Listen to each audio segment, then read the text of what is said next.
So, you came here for answers, eh?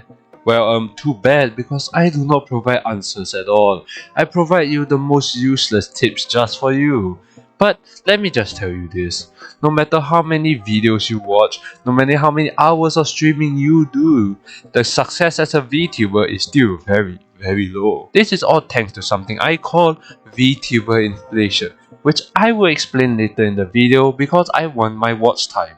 Well, you see, the constant flooding of new and inspiring wannabe VTubers doesn't mean that the total number of audience will go up. Well, most established VTubers have already placed themselves on the podium above Earth's all low-level working-class VTubers, with all these well-established VTubers only getting bigger and more advanced every day that passes. And just to add more salt onto the wound, if you're not in an agency, you are at an even bigger disadvantage compared to the rest.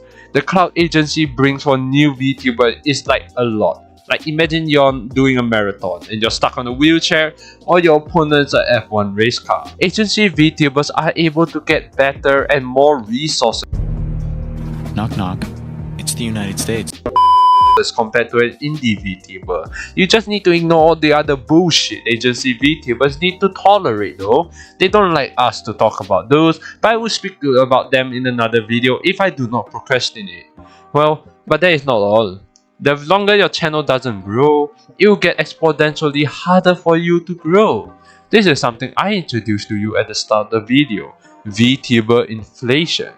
With more VTubers entering the scene of VTubing, you are bound to be flooded amongst a sea of VTubers with varying numbers of followers. However, these new VTubers entering the scene doesn't always bring in new audience. Even if they do bring in new audience, it wouldn't mean they'll be into VTubing.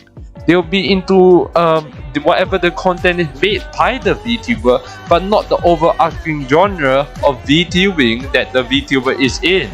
The population density of VTuber is as high as goddamn Hong Kong, and there's only two ways you can fix this. One is to expand the number of available audience for VTubers to grab with their personality and models. Option 2 will get me cancelled on Twitter. Plus, the default audience for VTubers are horny weebs who cannot get any woman interaction at all, so they degrade themselves to watch a waifu to speak to them and play games on stream with hundreds and thousands of other people. But you can tap into these potential audience like how the CIA is currently tapping into this recording that I'm doing. You don't need to follow all those advanced tutorials on how to really be a VTuber. You just need to follow this one simple rule. No matter what gender you are, male or female, you must have a hot, a sexy, and a very intriguing model to activate the remaining neurons of the peasant into following you and buying your merchandise. They don't care if you sound like a 50-year-old man, the content of your model is good enough. And what is the content of the model? I think you all horny bastards know what I'm talking about. And also, one good tip for you is to be extremely clippable. So you can grow fast, as people can clip you out of context moment of you being a sussy baka imposter.